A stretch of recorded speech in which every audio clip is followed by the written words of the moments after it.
ఇంత గొప్ప సాక్షి సమూహములో ఎవరెవరు గొప్ప సాక్షులుగా దేవుని దృష్టిలో దేవుని కొరకు గొప్ప సాక్షిగా బ్రతికారో అని మనం ఆలోచిస్తే, దేవుని కొరకు గొప్ప సాక్షిగా నిలబడినటువంటి మొదటి వ్యక్తిగా మనం హెబేల్ని చూస్తున్నాం. ఆ తరువాత హానోకును చూస్తున్నాం. ఆ హానోకు తర్వాత ఎవరి గురించి వ్రాయబడిందో ఒకసారి మనం హెబ్రీ పత్రిక 11వ అధ్యాయము, హెబ్రీ పత్రిక 11వ అధ్యాయము 7వ వచనము. విశ్వాసమును బట్టి నోవహు అది వరకు చూడని సంగతులను గూర్చి దేవుని చేత హెచ్చరింపబడి భయభక్తులు గలవాడై తన ఇంటి వారి రక్షణ కొరకు ఒక ఓడను సిద్ధము చేశాను. అందువలన అతడు లోకము మీద నేరస్థాపన చేసి విశ్వాసమును బట్టి కలుగు నీతికి వారసుడాయను. మూడవ వ్యక్తిగా మనము నోవహు గారిని చూస్తున్నాం. నోవహు గురించి దేవుడిచ్చినటువంటి గొప్ప సాక్ష్యం ఏంటంటే, ఆదికాండము 7వ అధ్యాయము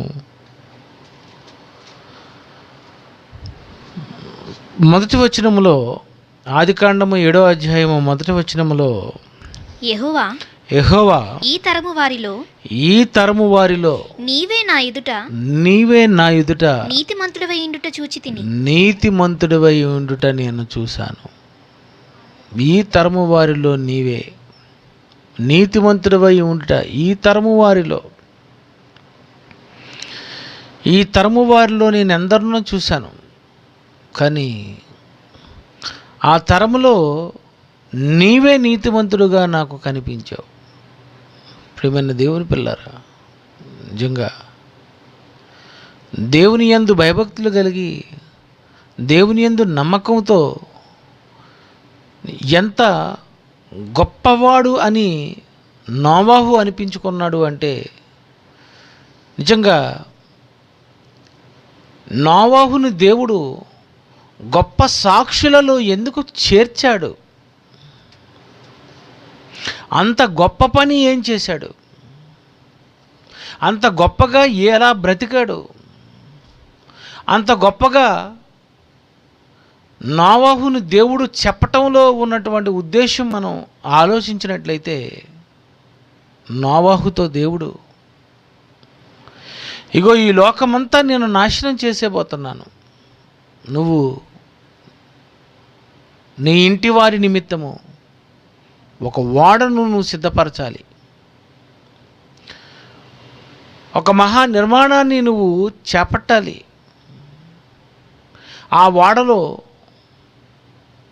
ఏవేవి ఉండాలో, ఆ ఓడ ఎన్ని మూరలు ఉండాలో, ఆ ఓడ ఎంత పెద్దది ఉండాలో, ఆ ఓడను నిర్మించడానికి నీవు ఎలాంటి కలప వాడాలో, ఆ ఓడను నిర్మించిన తరువాత నీళ్లు ఓడలోనికి రాకుండా ఉండాలి అంటే నువ్వు ఎలాంటి కీలు వాడాలో నమ్మినటువంటి నీవు ఈ ప్రపంచమంతా కలిసి గుర్తుండిపోయేటటువంటి ఒక గొప్ప సాక్షిగా నీవు ప్రపంచానికి నిలబడాలి. అందుకే నువ్వేం చేస్తావంటే, నువ్వు ఒక పెద్ద ఓడను నిర్మించాలి అని దేవుడు నోవహుతో ఆదికాండము 7వ అధ్యాయము 15, 16, 17 వచనములు ఒక్కసారి మనం చూసినట్లయితే, ఆదికాండము 7వ అధ్యాయము 15వ వచనము. జీవాత్మ గల సమస్త శరీరులలో జీవాత్మ గల సమస్త శరీరులలో రెండేసి ఓడలో ఉన్న నోవహు నొద్ద ప్రవేశించెను. వాడలో ఉన్నటువంటి నోవాహు యొద్ద ప్రవేశించినవన్నీ దేవుడు అతనికి ఆజ్ఞాపించిన ప్రకారము. నోవాహు వాడ కొలతలు 6వ అధ్యాయము 14వ వచనం. ఆదికాండము 6వ అధ్యాయం 14వ వచనము. చితిసారకపు మ్రానుతో నీ కొరకు నీవు వాడను సిద్ధం చేసుకో. అరలు పెట్టి చితిసారకపు మ్రానుతో నువ్వు వాడను సిద్ధం చేయాలి. నోవాహు ఈ జంతువులన్నీ ఎక్కడానికి, వీటన్నిటినీ కూడా చక్కగా అరలుగా నీవు చేయడానికి, వీటన్నిటినీ నువ్వు లోనకు నడిపించిన తరువాత ఈ ఓడ తేలిపోయి ప్రచండమైనటువంటి ఈ వర్షానికి తట్టుకునే విధమైనటువంటి ఒక మంచి చెక్క నేను నీకు చెప్తాను, ఒక కర్ర నీకు చెప్తాను. అది చితిసారకపు మ్రాను. చూడండి, నిజంగా నోవాహు దేవుని నమ్మినందుకు, తన కుటుంబం నిమిత్తము, దేవుడు చెప్పినటువంటి జీవరాశి నిమిత్తము, ఈ వాడ ఏ సైజులో ఉండాలి, ఎన్ని మూరలు ఉండాలి, దాని కొలతలు ఎంత, ఏ కర్రతో చెయ్యాలి అని ఇవన్నీ దేవుడు ఒక లిస్ట్ ఇచ్చేశాడు. ఆ లిస్ట్ ప్రకారంగా ఆయన చేసుకుంటూ వెళ్ళిపోవాలి. మరి చితిసారకపు మ్రాను, ఎన్ని మ్రానులు, ఎన్ని చెట్టులు, ఎన్ని మ్రానులు మరి నరకాలి, ఆ నరికిన తర్వాత అవి ఎలా ముక్కలు చెయ్యాలి, వాటిని అన్నిటినీ ఎలా చిత్రీపట్టాలి, వాటిని ఎలా ముక్కలు కొయ్యాలి. అసలు వాడ చూస్తే చాలా పెద్ద వాడ, సమస్త జీవరాశులు పట్టేటంతటి వాడ. ఆ వాడలో ఒక ప్రక్కన వాటికి కావలసిన ఆహార పదార్థాలు సిద్ధం చేయాలి. జంతువులకు, పక్షులకు, రకరకాలైనటువంటి జీవరాశులకు అరలుగా వాటి కొరకు కట్టాలి. అంటే ఈ మ్రానులన్నీ ఎక్కడ దొరుకుతాయి? ఇవన్నీ అమ్మడానికి ఏమైనా కర్రల డిపో అక్కడ ఏమైనా ఉందంటారా? అసలు అంత పెద్ద పెద్ద మ్రానులు తీసుకొని రావాలి అంటే అవన్నీ ఎక్కడ కొట్టాడు, ఎలా కొట్టాడు, ఎలా నరికాడు, వాటిని అన్నిటిని ఎలా చిత్రీపట్టాడు, వాటి ముక్కలను తీసుకొచ్చి చేయాలి అంటే ఎంత పెద్ద వాడను నిర్మించడం అంటే సామాన్యమైనటువంటి పని కాదండి. సుమారు ఆయన 100 సంవత్సరాలు వాడను నిర్మించాడు. 500 సంవత్సరంలో దేవుడు అతనికి ప్రత్యక్షమయ్యాడు. 600 తరువాత జలప్రళయం వచ్చింది. అంటే సుమారు 100 సంవత్సరాలు. చూడండి, 100 సంవత్సరాలు ఆయన కష్టపడ్డాడు అంటే ఒక్కసారి మీరు ఆలోచించండి. మీరు 100 సంవత్సరాలు కష్టపడ్డారా? 100 సంవత్సరాలు అసలు నువ్వు బ్రతుకుతావా? నీ వయసే మహా అయితే 60, 70, 80, లాస్ట్ 90, పోని 100, పోని 120 సంవత్సరాలు బ్రతికావు, దీర్ఘాయుష్మంతుడగునట్లు. Very good. 120 సంవత్సరాలు నీ అది ఆయుష్కాలం అయితే 120 సంవత్సరాల ఆయుష్కాలంలో నువ్వు దేవుని కొరకు పనిచేసిన కాలం ఎంత? నోవాహు ఓడను కట్టడానికే 100 సంవత్సరాలు పడితే ఆ ఓడను కట్టిన తరువాత మళ్ళీ ఓడలోనికి వెళ్ళిన తర్వాత జలప్రళయం అయిపోయిన తర్వాత మళ్ళీ జలప్రళయం నుండి బయటకు వచ్చినంత వరకు ఎన్ని సంవత్సరాలు? 100 సంవత్సరాలు దేవుని కొరకు పని చేశాడు అంటే ఇంకెంతకంటే గొప్ప సాక్షి ఎవరుంటారు చెప్పండి? ఇంతకంటే గొప్పవాడు ఎవరుంటారు? ఇంతకంటే గొప్ప పని చేసిన వ్యక్తిని ఎవరిని మనం చూపించగలం? ఒకసారి మీరు ఆలోచించండి. పోనీ అతను అంతకుముందు ఏమైనా వాడల కంపెనీలో పనిచేసిన వాడా? పోనీ అంతకుముందు ఏమైనా పెద్ద పెద్ద వాడలో చూసినవాడా? అసలు అంత పెద్ద ఓడను నిర్మించాలి అంటే, ఈ మ్రాణులన్నీ తీసుకొని రావాలి అంటే అసలు ఎంత కష్టమండి, కష్టం. ఈరోజు మనం ఏదో కన్స్ట్రక్షన్ చేస్తున్నామంటే ఏదో బిల్డర్ వస్తాడు, తాపి మేస్త్రులు వస్తారు, క్రెయిన్లు వస్తాయి, కూలీలు ఉంటారు. ఈరోజు ఒక బిల్డింగ్ కన్స్ట్రక్షన్ చేయాలంటే, ఏ పనైనా చెయ్యాలంటే వర్కర్స్ ఉన్నారు. కానీ నీవు నీ ఇంటి వారు కలిసి ఓడను నిర్మించాలి. నా కొరకు చాలా పెద్ద ఓడను నిర్మించాలి. అంత పెద్ద ఓడను నిర్మించడానికి ఫలానా చెక్కను వాడాలి. ఇష్టం వచ్చినట్టుగా ఏ చెక్క పడితే ఆ చెక్క వాడడానికి వీల్లేదు. ఇదిగో నేను చెప్పిన చెక్కను తీసుకొని రావాలి, ఇన్ని మూరలు ఉండాలి, ఇంత వెడల్పు ఉండాలి. ఏమా 15వ వచనము, నీవు దాని చేయవలసిన విధం నీవు దాన్ని చేయవలసిన విధము ఏంటంటే, ఆ ఓడ 300 మూరల పొడుగును, 300 మూరల పొడవు, 50 మూరల వెడల్పును, 50 మూరల వెడల్పు, 30 మూరల ఎత్తును గలదే ఉండవలెను. 30 మూరల ఎత్తు. ఆ ఓడకు కిటికీ చేసి, ఆ ఓడకు కిటికీ చేసి, పైనుండి మూరడు క్రిందికి దాన్ని ముగించవలెను.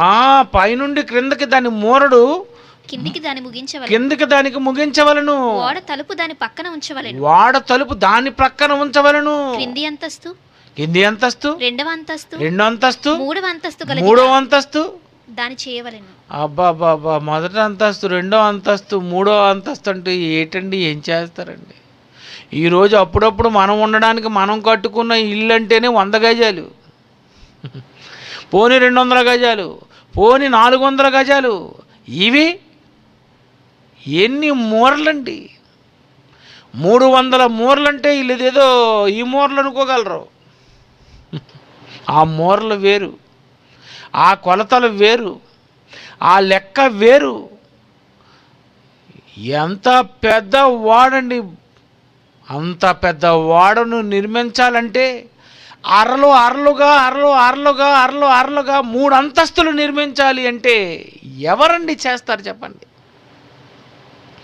ఎవరు చేస్తారు? నోవాహు చేశాడు. ఎందుకు చేశాడో తెలుసా? జీవరాశి అన్నిటినీ కూడా నోవాహు ఆ రోజు కాపాడాలి. ఈరోజు మీరు తినే జీవరాశులు ఉన్నాయి చూశారు, మేక, గొర్రె, కోడి, దుప్పి, రకరకాలైనటువంటి జీవరాశులు, అనేక రకాలైనటువంటి మాంసాహారాలు ఈరోజు ప్రపంచంలో తినేటటువంటి ప్రతి ఒక్కరూ ఇవన్నీ మీరు తింటున్నారు అంటే అది నోవాహు గారు కాపాడినవే. నోవాహు గారు కాపాడినవండి. వాటికి తినేటటువంటి ఆహారాన్ని నోవాహు సిద్ధపరచాలి అంటే అసలు వాటి ఆహారం ఏంటి? ఏనుగు ఎంత తింటుంది? ప్లేట్ మీల్సా? ఏనుగు ఎంత తింటుంది? పోనీ ఒక ఏనుగా? జతలు, ఆడ ఏనుగు, మగ ఏనుగు, ఈ 2 కలిసి ప్రారంభిస్తే వాడిని కూడా తినేస్తాయి. అంత కష్టం. ఆ ఏనుగులకు ఆహారం ఏంటి, పులులకు ఆహారం ఏంటి, సింహానికి ఆహారం ఏంటి, ఎలుగుబంటిలకు ఆహారం ఏంటి, జిరాఫీలకు ఆహారం ఏంటి, నీటేనుగులకు ఆహారం ఏంటి, ఆవులకు ఆహారం ఏంటి, మేకలకు ఆహారం ఏంటి, ఎద్దులకు ఆహారం ఏంటి? బాబో, ఇలాంటి పని ఎవరండి చేస్తారు? ఎవరు కష్టపడతారు? పరలోకంలో ఎంత ఎలాంటి స్థానం ఒక్కసారి మీరు ఆలోచించండి. గొప్ప సాక్షి సమూహం, చాలా గొప్పవాడు. ఎంత గొప్ప పని చేశాడండి! ఎంత పెద్ద ఓడను నిర్మించాడండి! ఎన్ని సంవత్సరాలండి! నిజంగా 100 సంవత్సరాలు నిర్మించాడు అంటే నిర్మించడానికి ఈ చెక్కలన్నీ ఎక్కడి నుండి తీసుకొని వచ్చి అవన్నీ అరలుగా పేర్చడం అంటే సామాన్యమైన పని కాదండి. ఈరోజు మనం సువార్త కూడా చాలా ఈజీ. ఈరోజు మనం స్టేజ్ ఎక్కుతున్నామంటే ఎవరో స్టేజ్ కడతారు, మనమే స్టేజ్ కట్టుకొని మనమే స్టేజ్ ఎక్కడం అంటే అది ఎక్కడ ఉంది? లేదే. ఎవరో స్టేజ్ వేస్తారు, మనం హాయిగా సూట్ వేసుకొని వెళ్ళి చెప్తాం. ఎక్కడికైనా వెళ్ళాలంటే విమానం, ఎక్కడికైనా విమానం వెళ్ళాలంటే ట్రైన్, ఎక్కడికైనా వెళ్ళాలంటే కారు, ఎక్కడికైనా వెళ్ళాలంటే బస్సు. ఈరోజు నువ్వు చేసే పని ఎంత సులువు, ఆ రోజు నోవాహు చేసే పని ఎంత కష్టం. 100 సంవత్సరాలు కష్టం అంటే ఎంత గొప్పవాడండి, నిజంగా ఎంత గొప్ప పని చేశాడు. మన కోసమే కదా జీవరాశులను కాపాడాడు. ఎంతమందినండి ఆ రోజు నోవాహు కాపాడాడు. ఆ ముగ్గురు, ఆ షేము, హాము, యాఫెతు కొడుకులు, కోడళ్ళు. ఆ కొడుకుల్ని ఎంత చక్కగా పెంచుకున్నాడు. ఆ కొడుకుల్ని ఎంత చక్కగా అతను మాట వినేటట్టుగా చేసుకున్నాడు. కోడలను మాట వినేటట్టుగా చేసుకున్నాడు, భార్య మాట వినేటట్టుగా చేసుకున్నాడు. వీళ్ళందరూ కలిసి ఓడ ఎక్కారు. ఆ ఓడ కట్టడానికి ఎంత కష్టపడ్డాడు. ఊర్లో ఉన్న వాళ్ళందరికీ చందా ఎత్తిసాడా. ఈరోజు నువ్వు మీటింగ్ పెట్టాలంటే చందాలు, ఏదైనా కట్టించాలంటే చందాలు, ఏదైనా చెయ్యాలంటే చందాలు. అతను ఎవడిస్తాడు చందా? దేవుడు చెప్పింది చెయ్యాలి, దేవుడు చెప్పినంత చెయ్యాలి. నిజంగా నోవాహు గ్రేట్ అండి, గ్రేట్. పోను నోవాహు వాడ చేసేసాడంటే, వాడ పైకి తేలిపోవాలి అంటే, వాడ మళ్ళీ నడపాలి అంటే ఈయనేమైనా కెప్టెన్నా చెప్పండి? ఈయనకేమైనా వాడ నడపడం వచ్చంటారా? అంతకుముందు ఏమైనా వాడలేమైనా నడిపాడా అందులో నీటి మీద? ఒక్కసారి ఆలోచించండి. ఎంత గట్టిగా అతను మంచి స్ట్రాంగ్ కన్స్ట్రక్షన్ చేశాడండి. 40 రాత్రింబగళ్ళు ప్రచండమైనటువంటి వర్షానికి వాడ ముక్కలు అయిపోకుండా వాడ ఎంత స్ట్రాంగ్గా అని కట్టాడండి. ఎంత మంచి వర్కర్ అండి ఆయన.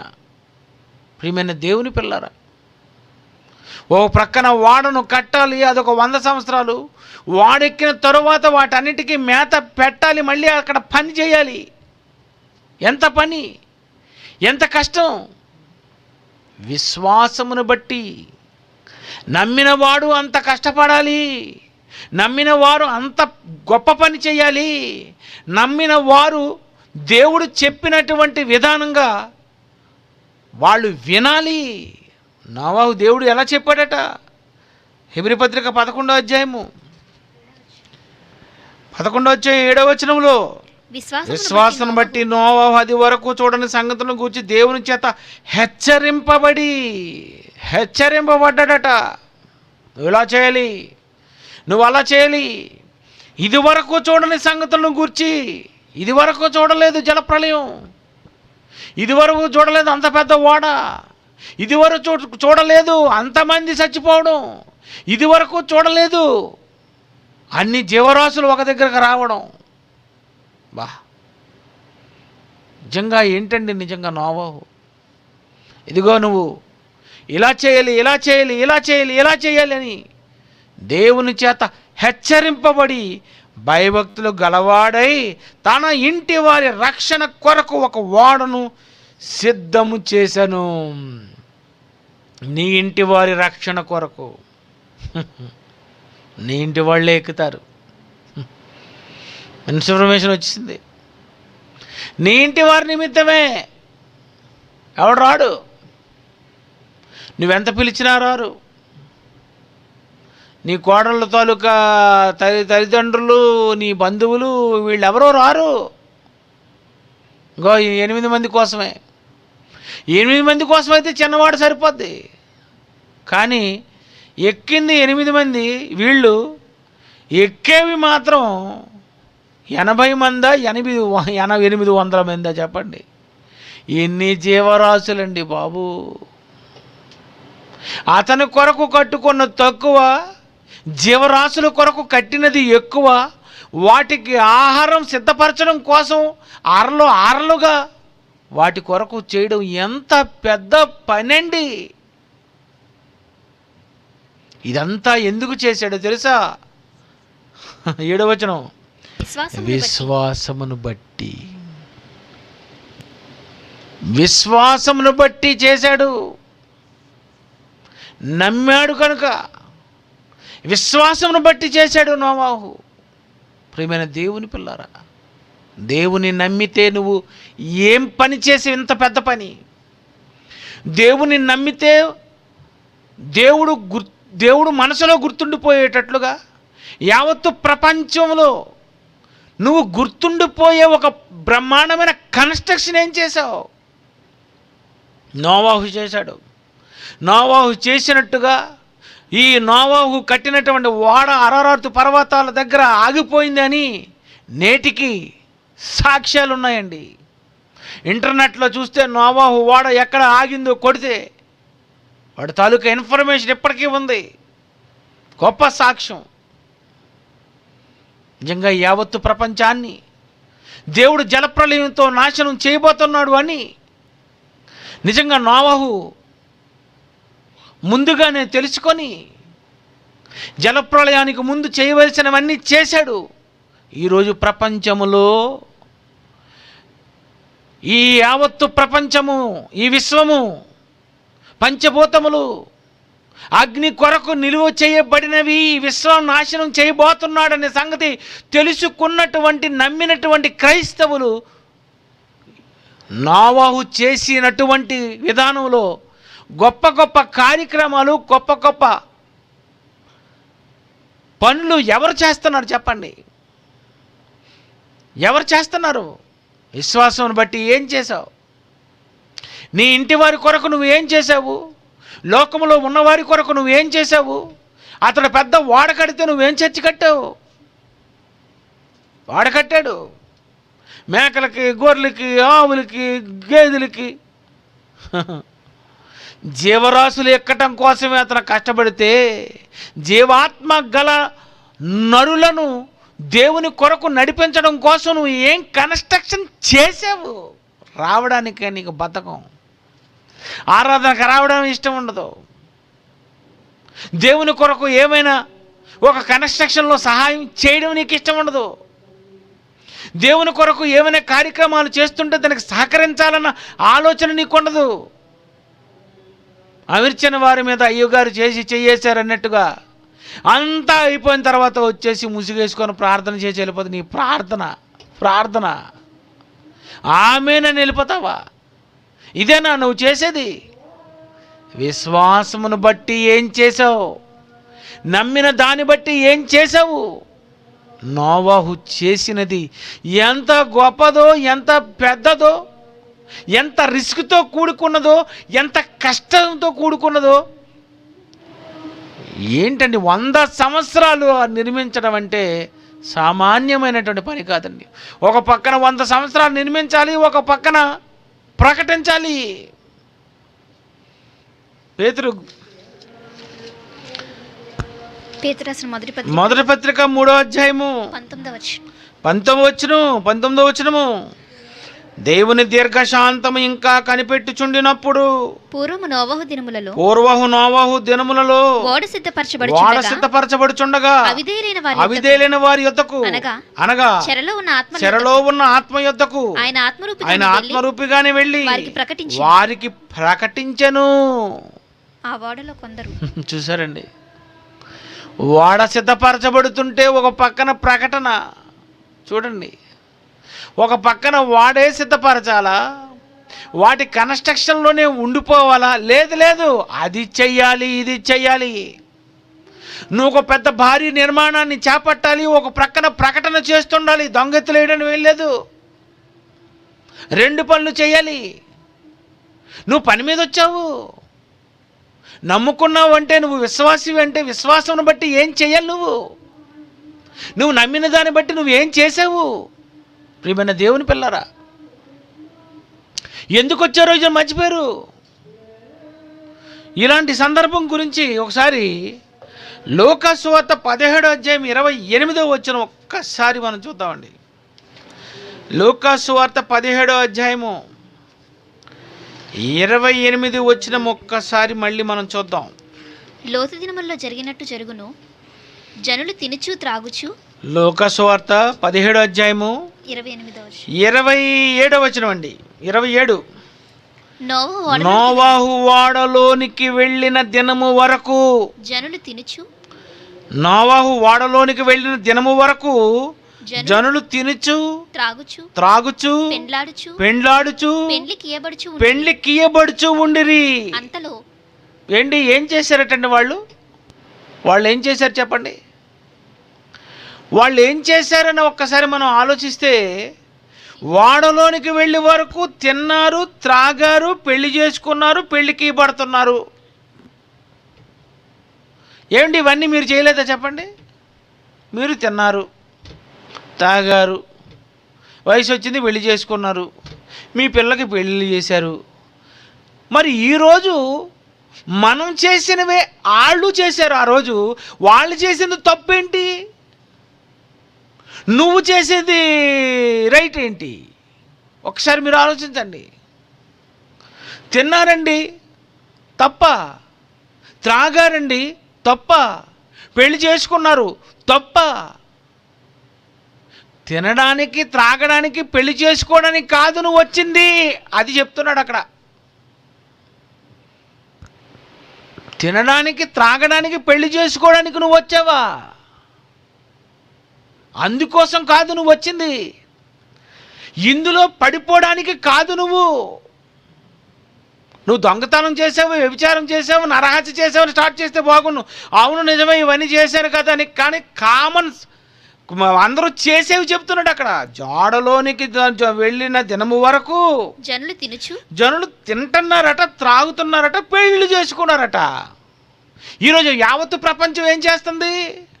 తింటున్నారు, త్రాగుతున్నారు, పెళ్లి చేసుకుంటున్నారు. తప్పే. నువ్వు వచ్చింది దేవుని పని మీద, నువ్వు వచ్చింది దేవుని ఇష్టాన్ని నెరవేర్చడం కోసం. దేవుని ఇష్టాన్ని నెరవేర్చడం కోసం వచ్చిన నీవు, ఒక కారణ జన్ముడుగా జన్మించినటువంటి నీవు, ఏ కారణం బట్టి నువ్వు భూమి మీదకు వచ్చావో అతని పనిని నువ్వు ప్రక్కన పెట్టి ఉద్యోగం చేసుకొని, ఉద్యోగం వచ్చింది అని పెళ్లి చేసుకొని, పెళ్లి చేసుకున్న తర్వాత హాయిగా 3 పూటలు భార్యతో కలిసి, పిల్లలతో కలిసి తిని త్రాగి మళ్ళీ వాళ్ళకు పెళ్ళిళ్ళు చేస్తున్నావు అంటే తప్పంటారా? దేవుని దృష్టిలో అది తప్పేనండి. అంటే మనిషి తిని త్రాగి పెళ్లి చేసుకోవడం తప్పంటారా? అవును.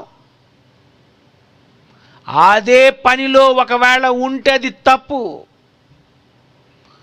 ఆ పని మీద రాలేదు నువ్వు, దేవుని పని మీద వచ్చావు. దేవుని కొరకు ప్రకటించడం కోసం వచ్చావు. దేవుని కొరకు ప్రజలను కూడగట్టి చక్కగా వాళ్ళను బైబిల్ జ్ఞానంలో పెంచడం కోసం వచ్చావు. సువార్త ప్రకటించడం కోసం వచ్చావు. మనుషులను రక్షించడం కోసం వచ్చావు. దేవుని జ్ఞానాన్ని నేర్పించడం కోసం వచ్చావు. ఇవన్నీ మానేసి ఈరోజు చూడండి, క్రైస్తవులు విశ్వాసము నమ్ముకున్నావు. ఏం చేసావు? నమ్ముకున్నావు, సేమ్ డ్యూటీకి వెళ్తున్నావు, ఆదివారం ఒక్కరోజే వస్తున్నావు నువ్వు. అంటే నోవాహు కాలంలో ప్రజలు చేసే తప్పే ఈరోజు ప్రపంచ క్రైస్తవులు, ప్రపంచ ప్రజలు చేస్తున్నారన్నమాట. ఈరోజు అంతా అదే కదండి. తినడం, త్రాగడం. తిన్నారు. తినడానికే డబ్బులు లేవని అనుకొని అందరూ కలిసి దాన ధర్మాలు చేస్తూ జనం అందరికీ ఉల్లిపాయలు, కందిపప్పు, చింతపండు, బియ్యము, నూనె అన్నీ సరఫరా చేశారు. అంతేనండి, మందు దిగింది. 2000 రూపాయలు తీసుకొచ్చి చక్కగా మందు బాటలు కొనుక్కొని వెళ్ళిపోయారు. దెబ్బతో బుర్ర పాడైపోయింది ప్రజలకి. అంటే ఎంత డబ్బు ఉందా? డబ్బులు లేవని అనుకొని, మీకేదో తినడానికి తిండి లేదని అనుకొని మీ గురించి మీ దగ్గరకు వచ్చి మేమేదో బియ్యము, ఉప్పు, చింతపండ్లు ఇవన్నీ మీకు ఇస్తే, ఎంత డబ్బుతో తాగడానికి నీకు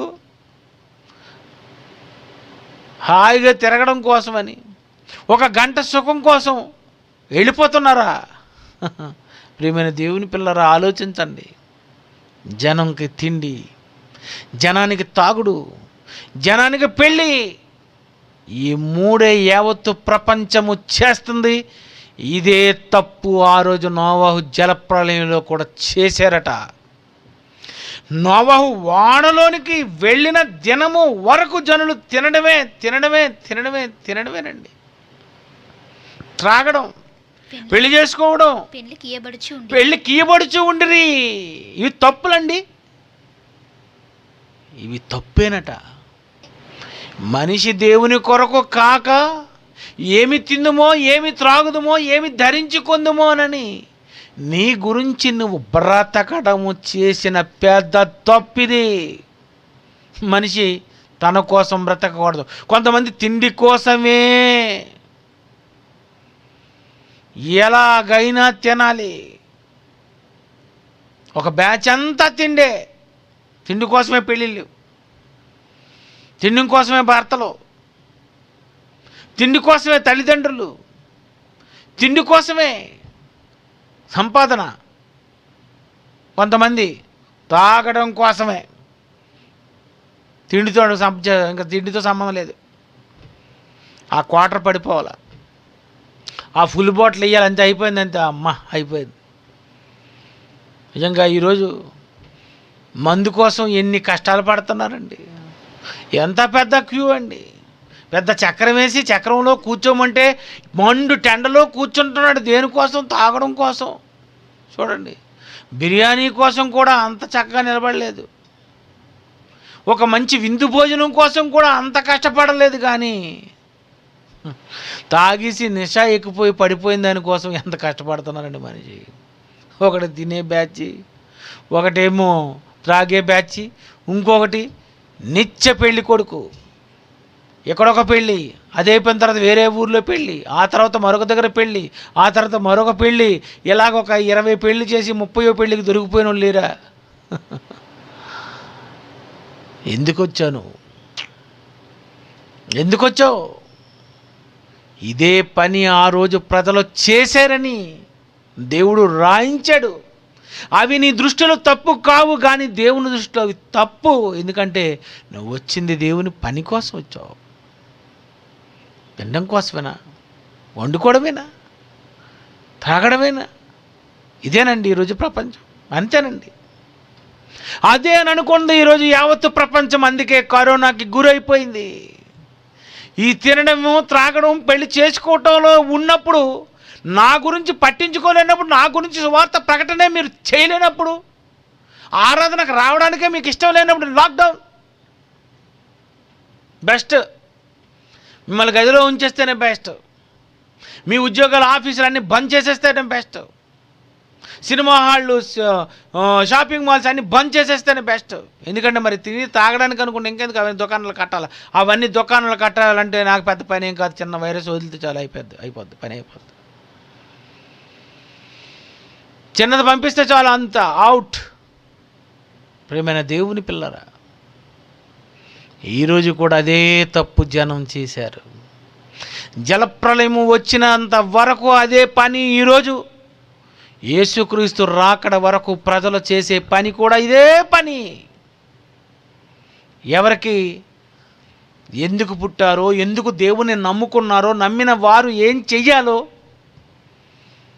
ఈ నమ్మిన వారు ఎంత గొప్పగా దేవుని కొరకు కష్టపడ్డారో, ఇలా కష్టపడినటువంటి వాళ్ళ కోసం రాయబడినదే ఇంత గొప్ప సాక్షి సమూహములో ఎంతమంది ప్రారంభకులు, ఎంతమంది ఉన్నారు. ఒక నోవాహు, అతని జీవితం, అతని కన్స్ట్రక్షన్, అతని కష్టం, అతని శ్రమ ఎంత కష్టం అండి. 40 రాత్రింబగళ్ళు వాడలో పక్కన పైనుండి వర్షం దడ దడ దడ దడ దబ దబ దబ దబ కారిపోతుంటే ఓ పక్కన భయం వేసేదండి. చలి చలి చలి చలి చలి. ఒకరోజు ముసురే కష్టం, రెండో రోజు ముసురు, మూడో రోజు ముసురు, 4వ రోజు ముసురు. అబ్బాబాబా, ఒక ముసురుతో ఉంటే ఎలా ఉంటుంది చెప్పండి. లోకంలో ఉన్నోళ్ళందరూ లక్షల కోట్ల మంది చచ్చిపోయినటువంటి శవాలు పొంగిపోయి ఉంటుంటే ఆ వాసన ఎలా ఉంటుంది చెప్పండి. ప్రియమైన దేవుని పిల్లలు, అలాంటి పరిస్థితుల్లో కూడా నోవాహు దేవుని కొరకు ఎంత గొప్పగా పనిచేశాడో. నిజంగా దేవుని కొరకు అతను చేసినటువంటి ఒక నిర్మాణము, ఆ నిర్మాణములో ఆ కుటుంబీకులనే కాదు, మనం కూడా అందులో ఉన్నాం. ఆ ఓడలో మనం కూడా వాళ్ళ గర్భాలలో ఉన్నాం, వాళ్ళలో నుండి బయటికి వచ్చాం. ఆ రోజు నోవాహు కాపాడకపోతే, ఆ రోజు నోవాహు కూడా భక్తిగా లేకపోతే, దేవుడు మొత్తం క్లోజ్ చేసేయమంటే ఏమైపోను? ఆయన ఇష్టం.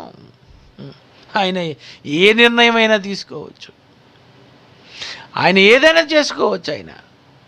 కానీ ప్రియమైన దేవుని పిల్లరా, మనం ఉన్నామని, మనము రావాలి అని, మనము కూడా దేవుని పని చెయ్యాలి అని, తన కృపా మహిమకు కీర్తి కలగాలి అని, మన కొరకే కాకుండా మనం తినే ఆహారం కొరకు కూడా ఆలోచించి ఆయన అన్ని జీవరాశులు కాపాడినటువంటి వ్యక్తిగా నోవాహు మనకు కనిపిస్తున్నప్పుడు ఇతన్ని గొప్ప సాక్షి అని అనొద్దా?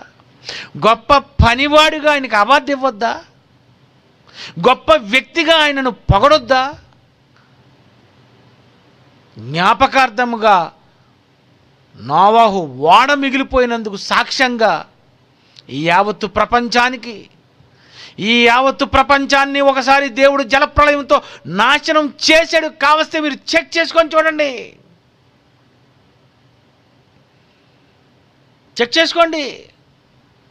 ఇవి పదార్థాన్ని చెక్ చేయండి, ఇసుకను చెక్ చేయండి, మ్యాటర్ చెక్ చేసుకోండి. ఇదంతా ఒకసారి నీటితో ముంచబడింది, యావత్తు ప్రపంచమంతా మునిగిపోయింది. ఏమి సాక్ష్యం అండి! ఎవడండి కాదనగలడు ఇంత గొప్ప సాక్ష్యాన్ని? ప్రియమైన దేవుని పిల్లరా, నిజంగా ఎంత గొప్పవాడండి నోవాహు. అతను చేసిన పని ఎన్ని సంవత్సరాల పని అండి! ఈరోజు మనం చేసిన పనే ఉందండి, పెద్ద పని. ఎంత కష్టపడ్డాడండి ఆయన! అంత చక్కగా కష్టపడుతూ ఆ ఓడలోనికి వాటినన్నిటినీ ప్రవేశపెట్టి, మళ్ళా ప్రవేశపెట్టినటువంటి వాటన్నిటికీ మళ్ళీ ఆహారం పెట్టి, వాటన్నిటినీ చూస్తూ, నిజంగా వాటినన్నిటినీ పోషించి, కుటుంబీకులందరినీ కూడా ఆ పనిలోనే పెట్టి, నిజంగా జీవరాశుల్లో అన్నిటినీ జతలు జతలుగా ఆయన కాపాడేటండి. సంవత్సరం తర్వాత మళ్ళీ బయటకు వచ్చాడు ఆయన. ఒక సంవత్సరం అంతా ఉండిపోయాడు ఓడలో, లాక్డౌన్లో ఉండిపోయాడు ఆయన. అంత ఓడలో ఉన్నటువంటి ఆయన చక్కగా రీసెర్చ్ చేసి విడిచిపెట్టాడు. ఒక కాకిని విడిచిపెట్టాడు. మొట్టమొదటిసారిగా నోవాహు ఎందుకు కాకిని విడిచిపెట్టాడు? కాకి మీద ఏంటి ఆయనకున్నటువంటి రీసెర్చ్? కాకిని ముందు పంపటంలో ఉన్నటువంటి ఉద్దేశం ఏంటి? కాకి మంచి స్టామినా ఉందా? ఉంది. ఆ కాకి ఎంత స్టామినా ఉందో ఒక్కసారి ఆదికాండము 8వ అధ్యాయము 7వ వచనం ఒక్కసారి చూడండి. ఆదికాండం 8వ అధ్యాయం 7వ వచనము. ఒక కాకిని వెలుపలికి పోవిడిచెను. అది బయటకు వెళ్ళి భూమి మీద నుండి నీరు ఇంకిపోవు వరకు ఇటు అటు తిరుగుతుండట. ఇంకిపోవు వరకు తిరుగుతుంది. ఎన్ని గంటలు తిరిగింది? ఎంతసేపు తిరిగింది? ఎన్ని రోజులు తిరిగింది?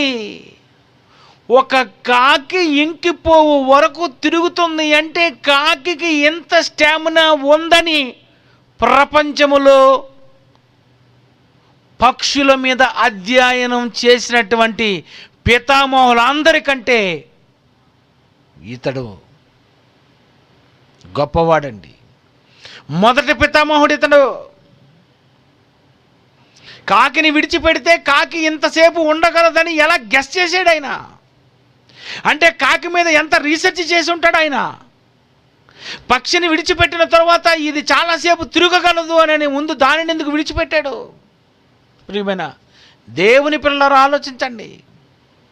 ఒక కాకిని విడిచిపెట్టాడు, తర్వాత పావురాన్ని విడిచిపెట్టాడు. ఏది పంపితే ఏది ఎంతసేపు ఉంటుంది, ఏది పంపితే ఏది ఎక్కడి నుండి ఎలా తీసుకొని వస్తుంది, ఏంటండి అతని రీసెర్చ్? ప్రియమైన దేవుని పిల్లరా, అన్నిటినీ పరిశీలించాలి, అన్నిటినీ చెక్ చేయాలి, అన్నిటి గురించి పరిశీలనగా తెలుసుకోవాలి. ఏది పంపిస్తే ఏది ఎంతసేపు తిరగగలదు, ఒకవేళ చచ్చిపోద్దేమో, లేదు, ఎంతసేపు అయినా తిరగగలిగే కెపాసిటీ కాకికే ఉంది. ప్రియమైన దేవుని పిల్లరా, ఏం తెలుసండి ఈరోజు ప్రపంచానికి? నిజంగా నోవాహు ఎంత జ్ఞానండి. ఆ నోవాహు ఎక్కినటువంటి ఓడ అరారాతు పర్వతాల మీద వరకు దాన్ని నడిపించాడు అంటే అది నోవాహు అంటారా, దేవుడు అంటారా? పర్వతాల మీద నిలబెట్టాడు ఓడని. 4వ వచనం, ఆదికాండం 8:4, 7వ నెల 17వ దినమున ఓడ అరారాతు కొండల మీద నిలిచాను. అబ్బా, దేవుడు ఎంత వండర్ఫుల్గా, మంచి కెప్టెన్ అండి ఆయన. అరారాతు పర్వతాల మీదకి తీసుకొని వెళ్ళిపోయాడు, పెద్దవి. అక్కడ ఓడను నిలబెట్టాడు, అంతే. నీరు అలా ఇంకిపోతుంది, ఇమీడియట్గా ఇంకిపోతుంది కదండి. మరి అంత పర్వతాల మీద ఉన్నాడు అంటే చక్కగా ఆయనకి తగిలేస్తుంది పర్వతాలు. అదే బాగా కిందకు వచ్చేసాడు అనుకోండి, ఈ నీరన్నీ ఇంకాలంటే ఎన్ని రోజులు ఉండిపోవాలి? దేవుడు చూసారా ఎంత జ్ఞానంగా, ఎంత జాగ్రత్తగా. ఎక్కడ ఓడ ప్రారంభించబడింది, ఎక్కడికి వెళ్ళి అది ఆగిపోయింది, ఎక్కడ ఆగాలో అక్కడ దేవుడు ఆపాడు, ఎక్కడికి తీసుకువెళ్ళాలో అక్కడికి తీసుకొని వెళ్ళాడు. ఓడ పగిలిపోకుండా దేవుడు ఓడను నిలిపాడు అంటే ఏటండి నిజంగా. ప్రియమైన దేవుని పిల్లరా, విశ్వాసమును బట్టి నమ్మినందుకు నోవాహు చేసిన పని ఎంత పెద్ద పని అయితే, ఈరోజు విశ్వాసను బట్టి నువ్వెంత పని చేశావు? కళ్ళు మూసుకోండి. ప్రేమగల మా తండ్రి, మిమ్మల్ని నమ్మితే ఇంత పెద్ద పని ఉందా? మిమ్మల్ని నమ్మిన వారు ఇంత కష్టపడాలా? నువ్వు నమ్మితే రక్షింపబడతావు అని అన్నారు. నీ విశ్వాసమే నిన్ను రక్షించును అన్నారు. నిజమే, నోవాహు విశ్వాసమే అతన్ని రక్షించింది, అతని కుటుంబాన్ని రక్షించింది. నమ్మితే మనిషి రక్షింపబడతాడు అని మరొకసారి చెప్పారు. అలా నోవాహు మిమ్మల్ని నమ్మినందుకు విశ్వాసమును బట్టి రక్షింపబడ్డాడు. తండ్రి, మేము నమ్మితేనే రక్షింపబడతాం, నమ్మకపోతే శిక్ష విధింపబడతాం. యేసుక్రీస్తు పేరటి ప్రార్థనకు సమర్పిస్తున్నాం తండ్రి, ఆమెన్.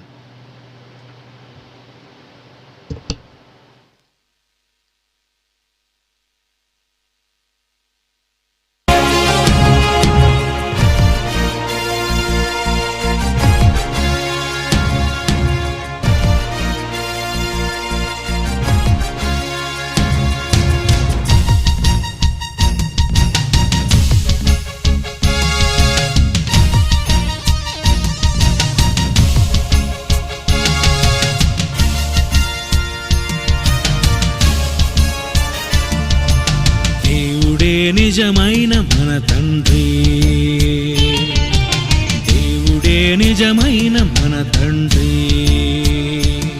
పరలోకమే నా దేశం, పరలోకమే నా దేశం. మన పౌరస్థితి పరలోకమందే ఉన్నది, నాకెప్పుడు జ్ఞాపకంలో ఉన్నది, నాకెప్పుడు జ్ఞాపకంలో ఉన్నది. మాకందరికి తెలుసు, మీకందరికి తెలుసా? మాకందరికి తెలుసు, మీకందరికి తెలుసా? ఒక్కడే అతనొక్కడే దైవాన్ని తెలిపినదొక్కడే ఒక్కడే అతనొక్కడే కాలానికే శక పురుషుడే దేవుడే నిజమైన మన తండ్రి దేవుడే నిజమైన మన తండ్రి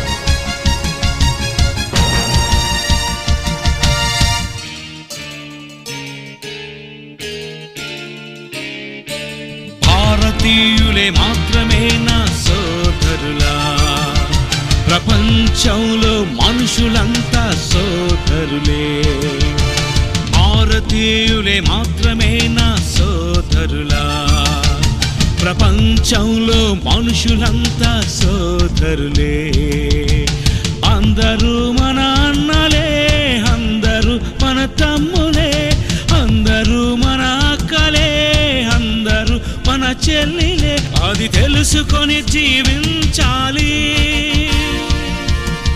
అది తెలుసుకొని ప్రేమించాలి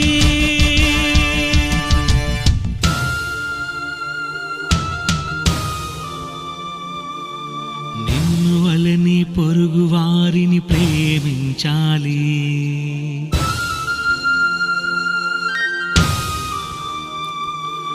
నిన్ను వలని పొరుగు వారిని ప్రేమించాలి నీ శత్రువైన ప్రేమించి నువ్వు మార్చాలి నిన్ను వలని పొరుగు వారిని ప్రేమించాలి నీ శత్రువైన ప్రేమించి నువ్వు మార్చాలి ఆ దేవుడే మనిషికిచ్చినది పని ఆ దేవుడే మనిషికిచ్చినది పని ఆ పనిని చేస్తే స్వర్గమే అది తెలిపినది బైబిలే ఆ పనిని చేస్తే స్వర్గమే అది తెలిపినది బైబిలే అది తెలుసుకొని జీవించాలి అది తెలుసుకొని ప్రేమించాలి మనుషులందరికీ తండ్రి ఒక్కడే నోవహు ఈ కుటుంబం ఈ పాట. మనుషులందరికీ తండ్రి దేవుడే